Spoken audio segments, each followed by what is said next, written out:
Entonces, con el título allí puesto, vamos a iniciar. Sabemos que el ser humano tiende a seguir patrones, ¿cierto? Culturales o generacionales. Los varones tienden a imitar lo que hace ¿quién? El papá. Si un niño ve al papá fumando, ¿qué hace el niño? El niño no tiene la capacidad de decirle, papi, no fume, eso le hace daño. No tiene esa capacidad. Él va y coge el palito del bombón y hace lo mismo, empieza a imitar.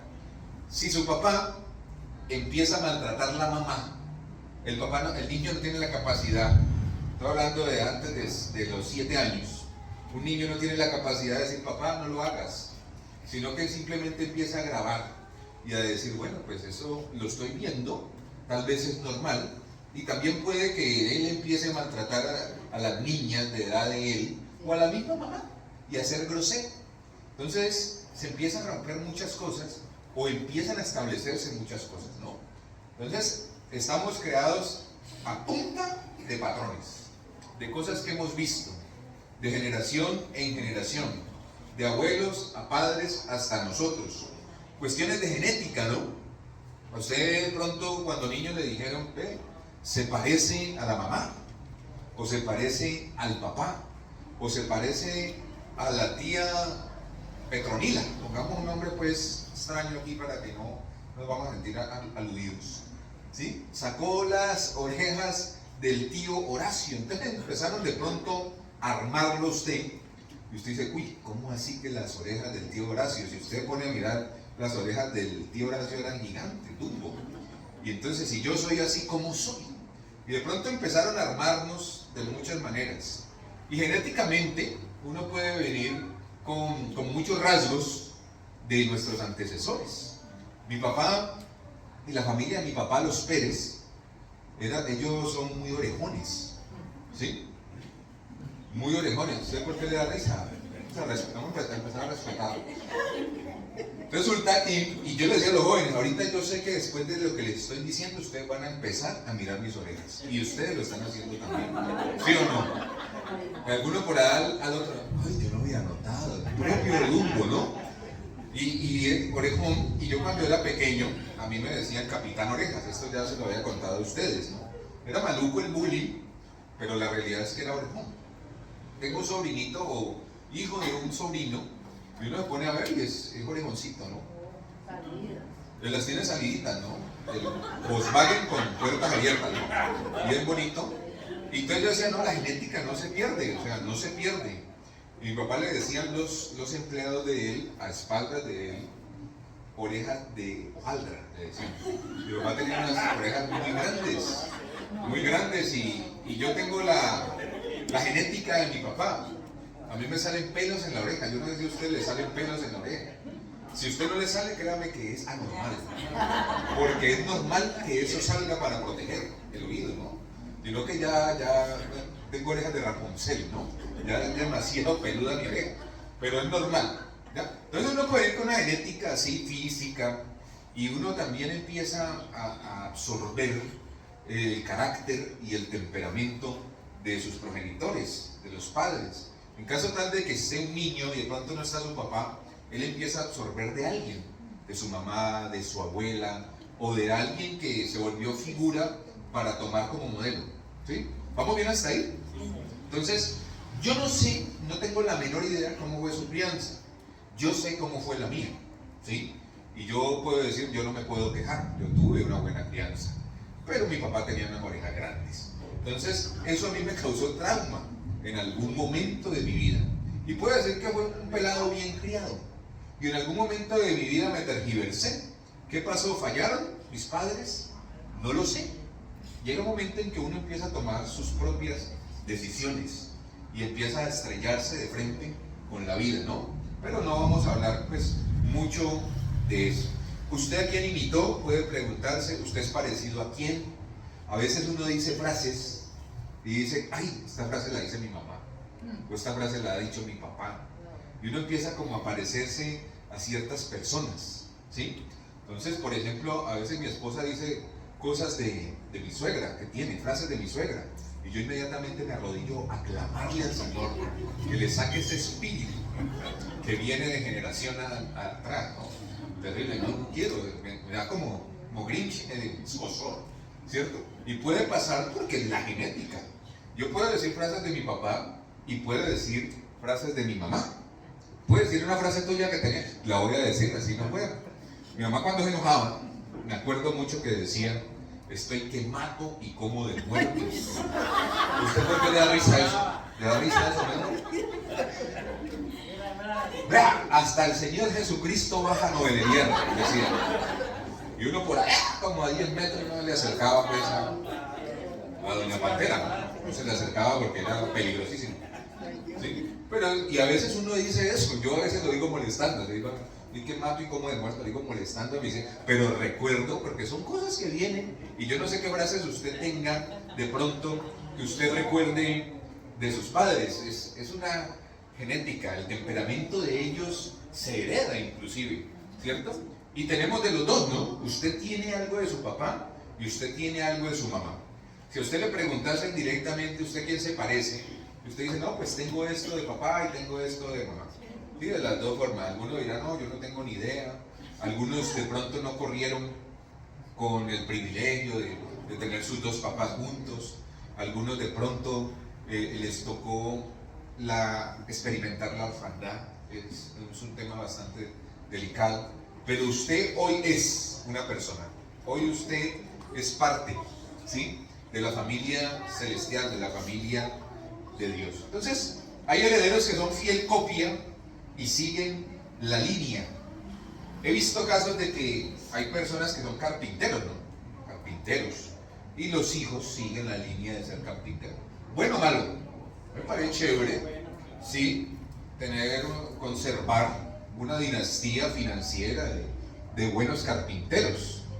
Es que mi papá fue un gran borracho líder y yo soy un borrachín enorme. Puede seguir la línea incluso en las actitudes, incluso en aquello que hizo que la vida de pronto de un papá haya sido bochornosa, ¿no? Sabemos que muchas veces heredan eso. Si el papá era borracho, le enseñó al hijo a tomar. Mi papá nunca tomó, yo nunca lo vi tomar, yo no sé yo por qué en alguna etapa de mi vida fui borrachín, no sé por qué. Mi papá fumó, yo nunca fumé, ¿no? Mi papá fue fumador hasta los 40 años. Sí, perdón, sí me acuerdo que sí cogía el palito de bombón y soplaba, usaba gorra, imitando a mi papá, parece que tuviera una gorra pegada, todo el tiempo tenía gorra. Y mi mamá tomaba más que mi papá, ¿puedo decirlo? Sí, se subía a las mesas, cuando íbamos a las fiestas o algo, ella se subía a las mesas, era espectacular, lo hacía. Cosas del mundo, ¿no? Y yo decía, a ver, algún día me subiré a una mesa. Lo hice, la verdad sí lo hice luego. No estoy diciendo que copié lo que hizo mi mamá en algunas ocasiones, pero en algún momento pasó que yo me tergiversé, y no por un ejemplo, pero teníamos una vena de néctar, una vena de aguardiente del valle por el lado de mi familia. Mis tíos eran impresionantes.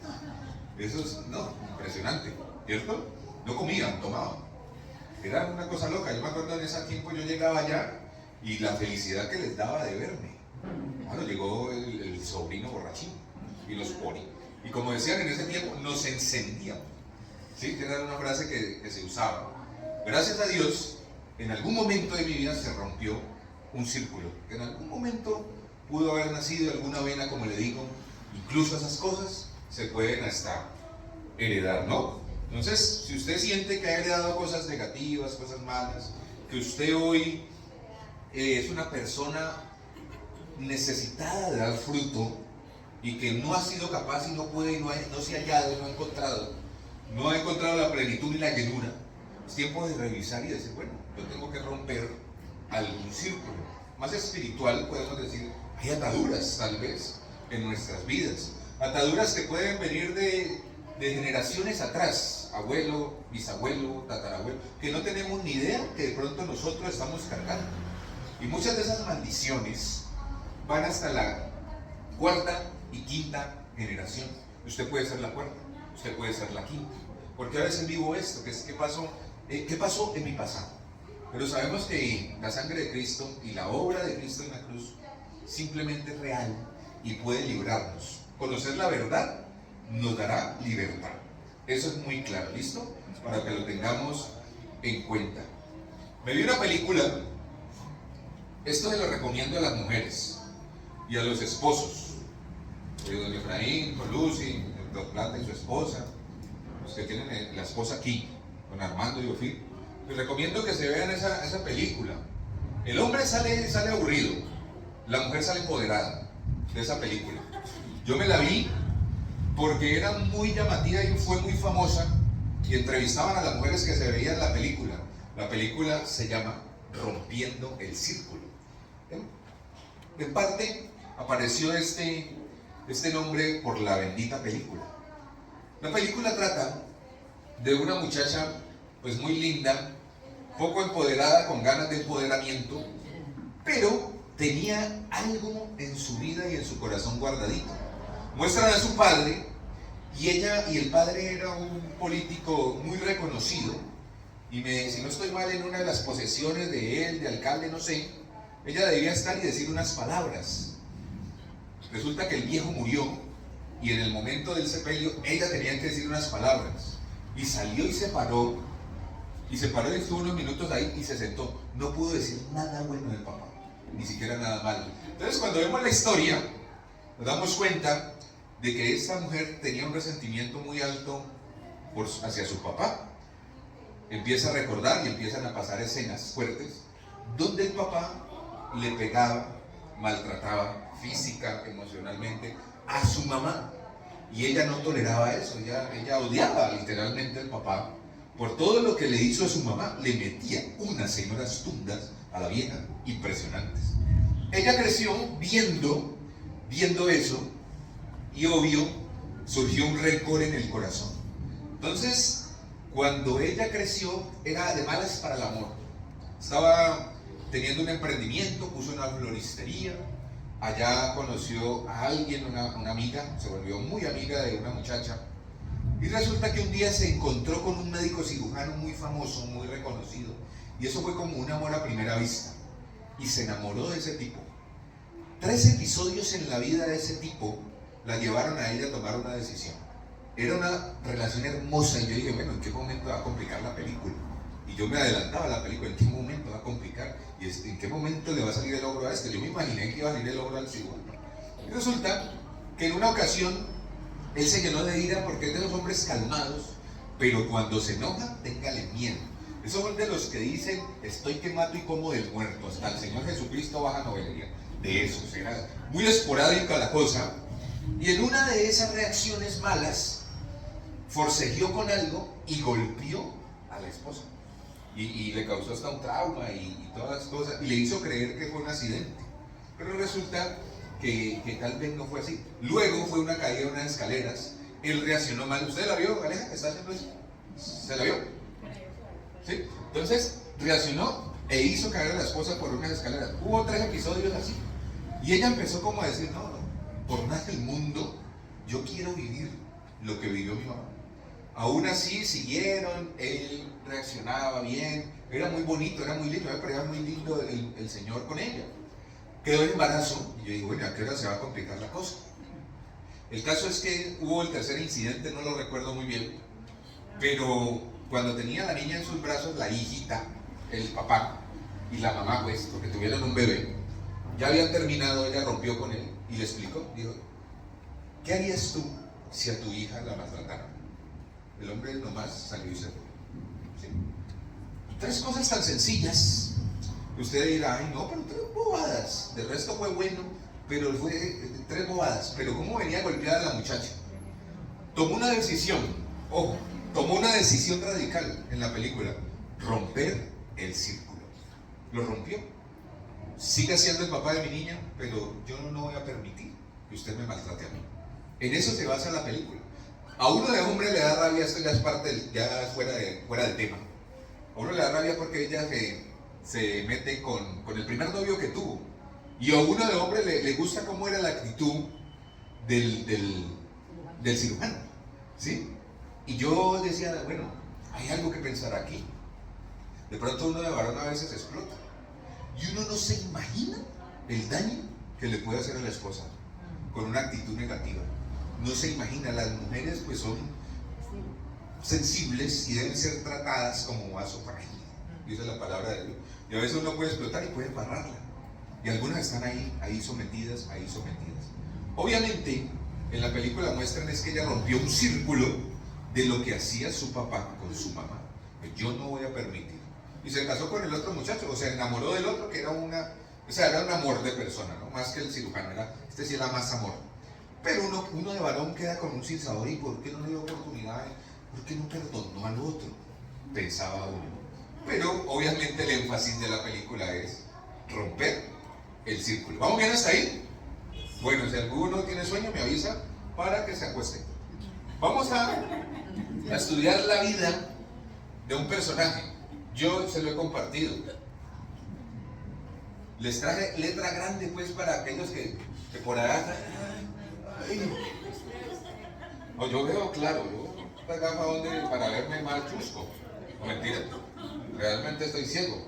Yo miro así, no sé si esa es Deiva, sino que por la gama ya la vi bien. Bueno, vamos a leer bien lo que dice. Reinado de Josías. Este personaje me encanta a mí y tiene varias particularidades y ustedes y yo lo vamos a definir. Dice, de 8 años era Josías cuando comenzó a reinar y 31 años reinó en Jerusalén. Este hizo lo recto ante los ojos de Jehová y anduvo en los caminos de David su padre, sin apartarse de derecha ni a izquierda. Quiero preguntarle a usted, ¿qué le llama la atención de ese pasaje? ¿Cuántos años tenía? Increíble, increíble. El jueves que compartí había un pelado ahí, tenía por ahí 11 años. Yo le dije, y cuando yo empecé a orar, le dio risa. Yo, si te reíste, esa copa de las mujeres, le dije. Y yo no sé por qué le dio risa, algo le causó risa, pues un niño, ¿no? Entonces le digo yo, mira, Josías, a los 8 años, puedes estar burlándote, ya deberías estar gobernando, le dije. Y muerto de risa, pues, pero ya se calmó, ¿no? Bueno, eso no tenía nada que ver, pero era para contarles. De 8 años era Josías. Entonces lo primero importante ahí era que tenía 8 años, impresionante, ¿sí? Un niño. ¿Por qué? Puede ser verdad, y obviamente es verdad porque está escrito. Los niños de 1 a los 7 años tienen ya formado, digamos, su carácter, según la psicología y eso, ¿sí? Hasta los 7 años ellos absorben todo lo que necesitan para poder seguir avanzando. Ya a los 8 años este niño, digamos, era hecho y derecho, ya tenía la capacidad mental para poder gobernar, y no solamente su vida, sino gobernar un pueblo. ¿Qué más llama la atención ahí? Reinó 31 años. ¿Cuántos años tenía cuando dejó de reinar? 39 años, jovencito, muchacho como yo, un infante, un casi adolescente era cuando terminó de gobernar. Gobernó mucho tiempo, ¿sí? Después de sus 8 años. ¿Qué más vemos ahí importante? Hizo lo recto, eso sí que es importante. Un muchacho, un adolescente puede desviarse fácilmente, pero este hizo lo recto ante los ojos de Jehová. Y dice luego, sin apartarse ni a derecha ni a izquierda, o sea, enfocado, responsable, iba de frente a lo que él quería, firme con el Señor. ¿Qué más vemos? ¿Se me escapa algo? ¿Ah? Anduvo en los caminos de su padre. Aquí es donde viene una pregunta. ¿Quién era el papá? Ese no era el papá de él. David no era el papá de él. No era el papá de él. Vamos a averiguar quién era el papá y quién era el abuelo. Muchas gracias. ¿Cuál es tu nombre? Sí. Milena. Qué pena que a mí se me olvida. Qué pena. Ya con la edad de uno, ¿no? Milena. Esa parte es importantísima, de David, su padre. Vamos a mirar quién era el papá, vamos a volvernos un poquito allí a Segunda de Crónicas 33, ahí atrásito, nomás. ¿Sí?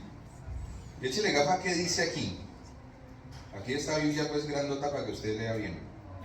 Reinado de Amón. Amón. ¿Sí?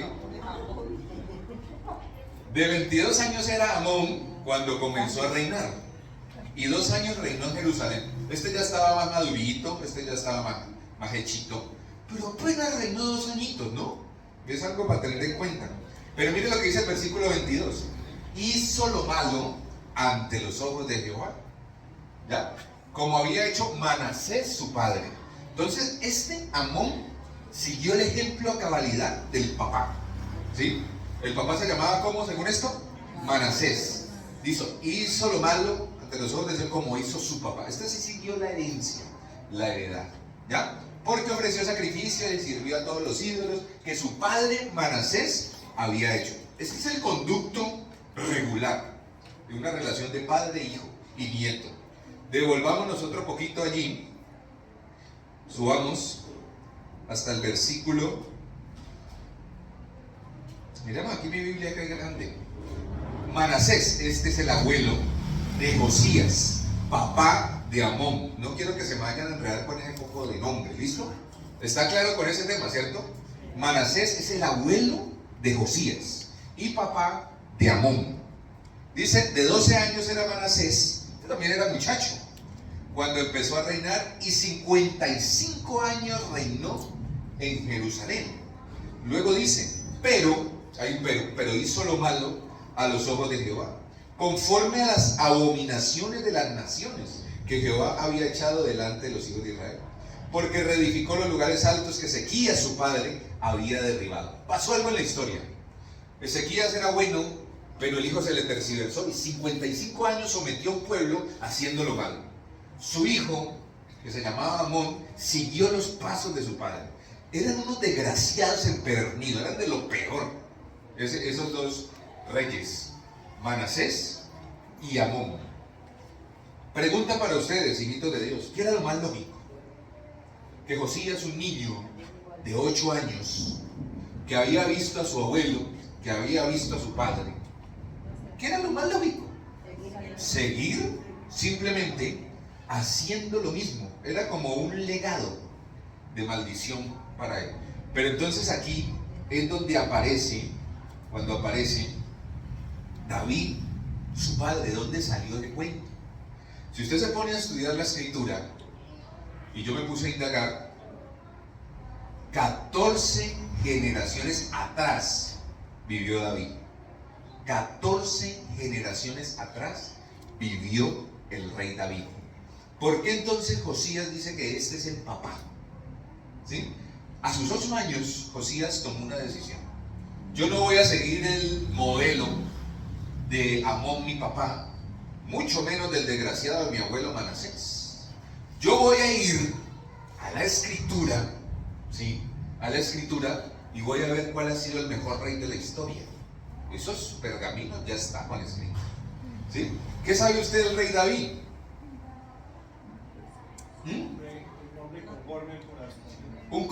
hombre conforme al corazón de Dios, dice Carlitos. Increíble que ese hombre tenga esa etiqueta tan alta, ¿sí? Además salmista, además que escribía, además administrador, guerrero. Un hombre impresionante el rey David. El de David Goliat, cuando le hablan de David, uno siempre se acuerda de esa historia. David y Goliat, el que derribó al gigante. Entonces, ¿cómo ha llegado? La palabra de Dios siempre está, siempre está, siempre está, siempre está. Hoy en día sí que está la palabra de Dios, ¿no? Usted está en un carro, ve la palabra de Dios. Usted ve un almacén y algún versículo hay. Usted ve los estados de la gente y puede que esa persona sea terrible, pero tiene un versículo. En toda parte hay palabra de Dios, ¿sí? Porque a veces uno dice, ay, no, o sea, ay, yo la vi vomitando por la vez, ay, que todo lo puede Cristo ver. Uno es así. Pero la gente mira versículos y los pone ahí, ¿cierto? Entonces, la palabra de Dios está allí. Jesús simplemente ha trascendido, porque todo el mundo y todas las generaciones hablan de él. 14 generaciones pasaron desde David a Josías, pero él había oído de David, ¿sí? Porque fue un hombre famoso en el pasado. Usted en su mente debe tener a hombres famosos que usted recuerde o que ha oído, ¿cierto? Por ejemplo, ¿quién? el Rey Pelé, los que juegan fútbol, ya VPD Pelé, famoso, y yo sé que va a trascender, y muchos jóvenes van a seguir hablando del Rey Pelé por lo que hizo, ¿cierto? Cuando se muera Messi, cuando se muera Cristiano Ronaldo, algunos van a acordar de mi equipo Recochita Suave, cosas famosas, ¿cierto? Así impresionantes se van a acordar, y va a trascender demasiado, ¿no? ¿Sí? La persona que inventó el bombillo, el que hizo la llanta, pues yo no, en este momento se me escapan los nombres, ¿no? Pero son conocidísimos y han trascendido por cosas grandes que han hecho. Entonces 14 generaciones pasaron para que Josías dijera: voy a tomar como parámetro para mi vida este varón, este va a ser mi padre. Si Jehová fue su padre, este será mi padre, ¿ya? Y entonces, de una u otra forma, Josías empezó a seguir al Dios de su padre David. Empezó a conocer no a David, sino todo lo que hizo Dios en la vida y a través de David. Entonces aquí surge algo importante, hijitos de Dios: el conocer quién es su Dios, el conocer quién es su Jesús, ¿sí? Porque nosotros hoy en día tenemos más relación con el Espíritu Santo, con el Señor Jesús, que con el Padre glorioso y todopoderoso. Aunque la Trinidad son 3 en 1, pero usted se comunica con el Espíritu Santo porque esa es la presencia que mora en usted. Pero el Señor Jesús, aquí es donde yo le pregunto a usted: ¿cómo se imagina usted al Señor Jesús? ¿Alguien me puede responder? Alegre, ¿sí? ¿Qué más? Sobrenatural, ¿se lo imagina Carlitos? ¿Ah? ¿Sabroso? Amoroso, sí. ¿Cómo se lo imagina usted? Alto. Físicamente también puede hacerlo. Perdón. Ah, pelito largo, con tratamiento de cava, de los que venden en Strong, de esos. ¿Cómo le imagina usted la quita? ¿Salgo? ¿Salgo? Sí, así lo han pintado. Pero Hollywood, los que hacen las películas, le han mostrado a un Jesús a uno muy legalista y muy reacio, ¿no? Sí, como todo. Muy serio. Muy serio, hacía los milagros todo serio. Yo no me lo imagino así, yo me imagino al Señor echando el agua a los discípulos, jugando a rin, corre, molestando. Yo me lo imagino así, la verdad. Me lo imagino supremamente alegre, feliz, ¿sí? Me lo imagino centrado, amoroso, saludando a todo el mundo en la calle, abrazando a la gente. Yo sí me lo imagino. Ese es el Jesús que hay que conocer. Ese es el Dios que Josías dijo: yo a este voy a seguir. Y la pregunta que surge es: ¿cómo está su relación con el Señor Jesús? ¿Cómo lo ve usted? ¿Sí? ¿Cómo se lo imagina? ¿Muy lejano? ¿Es muy lejano? No, está cercano, demasiado cercano. Es su amigo. Hay que tener una relación perfecta, cercana, con el único que puede romper el círculo. Pasó con Josías, ¿sí? Él tomó una decisión y dijo: yo voy a seguir a ese Dios, porque este Dios es el que hace maravillas, y yo necesito romper el círculo que venía mi abuelo, con el que venía mi papá. Y no solamente rompió su círculo en su corazón, sino que decidió volver a levantar los altares a Jehová, al Dios del rey David, a ese Dios perfecto, al Dios que usted y yo conocemos. Y empezó a derribar todos esos dioses paganos que levantaron su abuelo y su papá. Empezaron a derribar. Y es una de las cosas que nosotros debemos hacer: derribar la idolatría que a veces nosotros tenemos. Nosotros anteponemos cualquier cosa antes que la grandeza de Dios. Cualquier cosa, ¿sí? Puede ser mucho más importante, ¿sí? ¿Qué es lo que reina en su corazón? Ahí está su tesoro, ¿sí o no? En su corazón.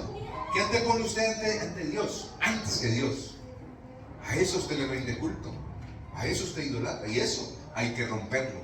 Hay que tomar la decisión de derribarlo y decir: voy a poner a mi Señor Jesús en primer lugar, y necesito de verdad tener una relación perfecta con Él.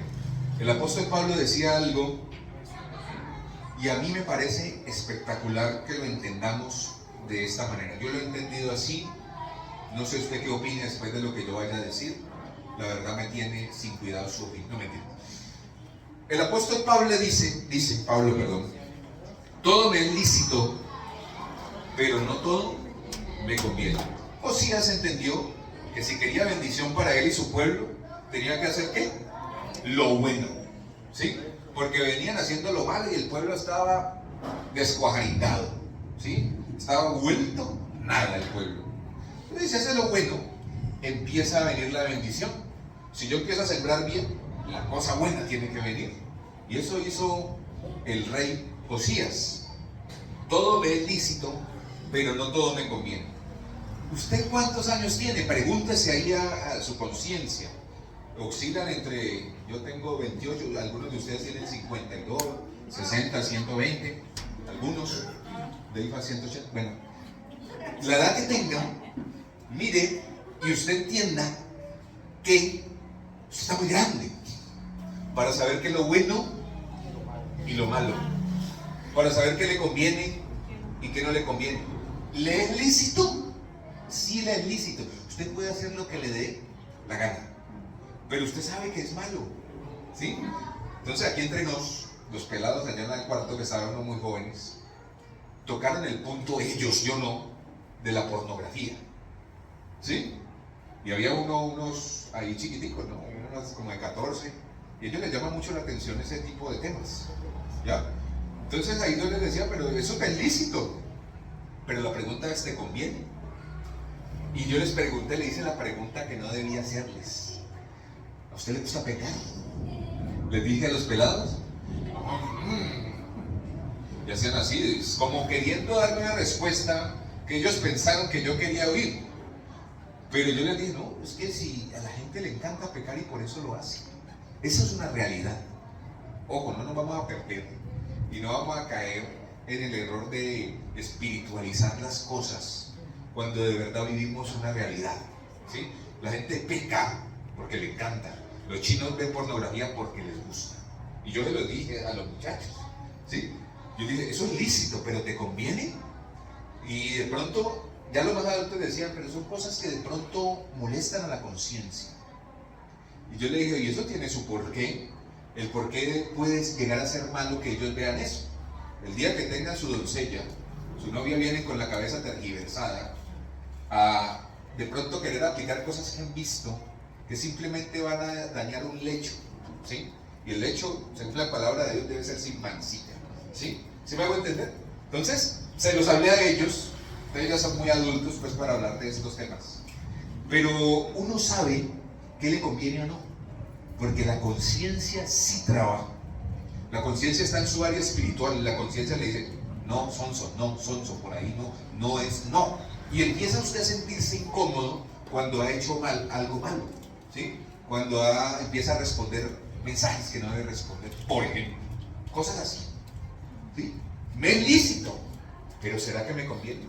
Entonces la vida de uno cambiaría mucho si uno pusiera como parámetro eso, sin necesidad de decir, esto es pecado, esto es pecado, esto es pecado. Sí que es molesto que le digan, usted es pecador, está pecando, es molesto. Pero si usted tuviera ese parámetro de decir, bueno, yo quiero romper el círculo en mi vida, yo quiero romper todas las ataduras, yo quiero entender por mi beneficio que eso me es lícito, pero no me conviene, ¿sí? La decisión de romper un círculo o una atadura, ¿de quién es? Dios no le va a decir a usted, hoy he decidido romperle la atadura a usted. No va a pasar. ¿Puede ayudarlo? Claro que sí, si se lo pedimos, si le entregamos y reconocemos que tenemos parámetros, círculos que romper, obviamente. ¿Cuántas cosas usted trae de su niñez de pronto arrastrando? Y usted se acuerda, incluso conforme a la película que le dije, maltratos, ¿sí? A veces se ha sentido de pronto con la misma viva escena que vivió su mamá o que vivió alguien conocido, y usted lo está viviendo. Usted está dispuesto a soportarlo, a aguantarlo, cuando tenemos un Dios que simplemente nos vino a dar una vida nueva, cuando tenemos un Dios que vino a entregarnos su amor para que nosotros vivamos la abundancia. Entonces, yo digo, ¿vale la pena seguir caminando en círculos? ¿Vale la pena seguir con las mismas ataduras que ya reconocemos, pero estamos esperando que nos sople la flor de Guadalupe, la rosa esa, y que pase por arte de magia? ¿Seguimos esperando? Es tiempo de decir, Señor, yo quiero romper el círculo, como la vieja de la película. Perdón, la dama de la película.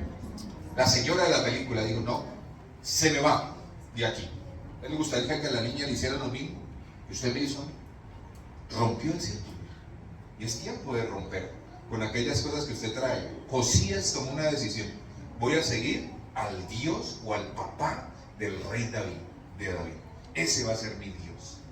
Y ahí tomó la decisión. Entonces, cuando yo voy a la Escritura, cuando yo empiezo a conocer a mi amado Señor Jesús, directa o indirectamente, estoy empezando en un proceso de romper el círculo, generando la libertad que Él me ofrece a través de su palabra. ¿Cómo oigo yo la voz de Dios si no es a través de su palabra?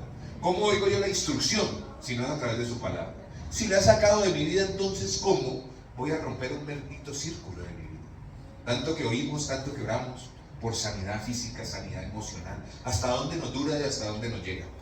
Si nos sentimos bien momentáneamente, salimos a la casa, nos encontramos contra el mismo problema y volvemos y caemos en la misma frustración. Eso es un círculo que hay que romper. Es tiempo de decir: ya no más, ya no más. Necesito tomar decisiones. Somos un nuevo diseño, ¿no? Segunda de Corintios 5:17, ¿qué dice? De modo que si alguno está en Cristo, nueva criatura es, las cosas viejas pasaron, aquí todas son hechas nuevas. ¿Listo? Y ya para terminar, hijitos de Dios, en serio, quiero invitarles a un pasaje que usted diga tan cansón otra vez, pero lo voy a compartir hasta que el Señor diga: no lo comparta más. Jeremías 18.